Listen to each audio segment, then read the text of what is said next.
बहुत समय पहले की बात है। एक छोटे से गांव में धनी सेठ धनराज अपने परिवार के साथ रहते थे। उनके 4 पुत्र थे, अजय, विजय, सूरज और अमन।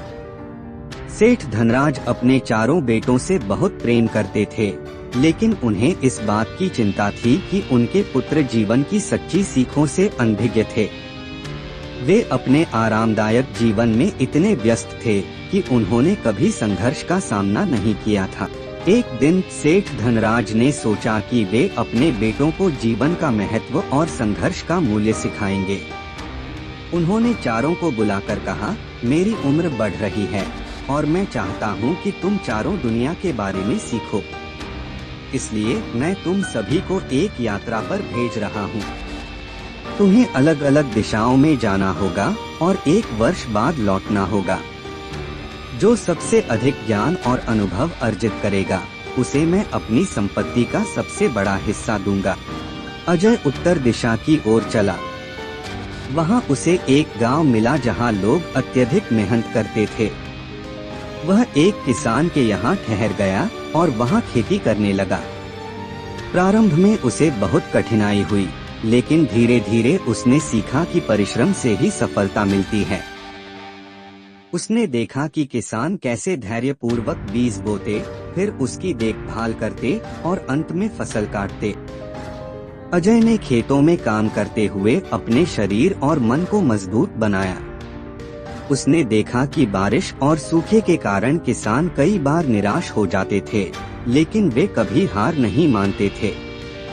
उनकी मेहनत और धैर्य ने उसे प्रेरित किया कि बिना कठिन परिश्रम के कुछ भी प्राप्त नहीं किया जा सकता।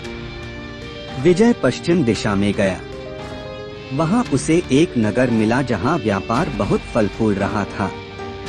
उसने एक व्यापारी के यहाँ काम करना शुरू किया और व्यापार के नियम सीखे।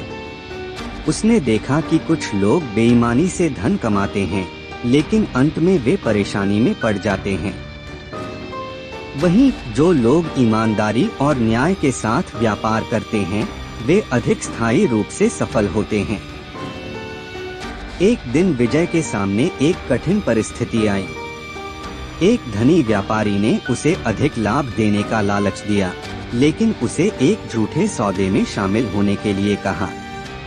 विजय ने ईमानदारी को चुना और प्रस्ताव को ठुकरा दिया।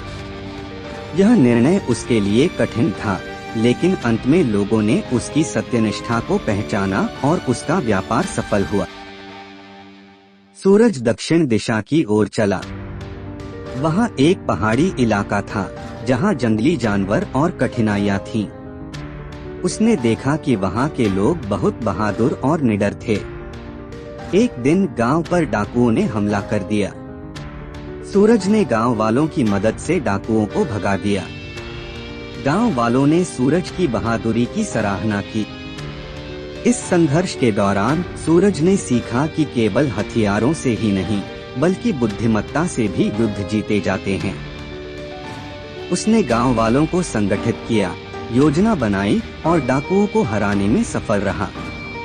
उसकी बहादुरी के कारण गांव के लोग उसे अपना रक्षक मानने लगे। अमन पूर्व दिशा की ओर गया। वहां उसे एक प्रसिद्ध गुरुकुल मिला जहां कई छात्र शिक्षा ग्रहण कर रहे थे। उसने वहां रहकर ज्ञान अर्जित किया और विभिन्न विषयों में निपुणता प्राप्त की। गुरुकुल में अमन ने वेदों और शास्त्रों का अध्ययन किया, गणित और विज्ञान में महारत हासिल की और सबसे महत्वपूर्ण बात, उसने आत्मानुशासन और संयम सीखा। उसने सीखा कि शिक्षा केवल पुस्तकों तक सीमित नहीं होती, बल्कि व्यवहार और अनुभव से भी ज्ञान प्राप्त किया जा सकता है। 1 वर्ष बाद चारों पुत्र घर लौटे और अपने अनुभव पिता के साथ साझा किए। अजय ने मेहनत का मूल्य बताया, विजय ने ईमानदारी की शक्ति समझाई, सूरज ने साहस का महत्व बताया और अमन ने ज्ञान की महिमा को दर्शाया। इसके बाद सेठ धनराज ने अपने बेटों को गांव के विकास कार्यों में शामिल होने की सलाह दी। चारों भाइयों ने मिलकर गांव में स्कूल, अस्पताल और अन्य सुविधाओं का निर्माण करवाया। धीरे धीरे गांव समृद्ध और खुशहाल हो गया। इस कहानी से हमें यह सीख मिलती है कि परिश्रम, ईमानदारी, साहस और ज्ञान ही जीवन की सबसे बड़ी संपत्ति है। इन्हें अपनाने वाला व्यक्ति कभी असफल नहीं होता। साथ ही जब ये गुण समाज और राष्ट्र की उन्नति में लगाए जाएं, तो वे संपूर्ण मानवता के लिए कल्याणकारी सिद्ध होते हैं। अगर आपको यह वीडियो पसंद आए तो कृपया लाइक बटन दबाएं और चैनल को सब्सक्राइब करें। धन्यवाद।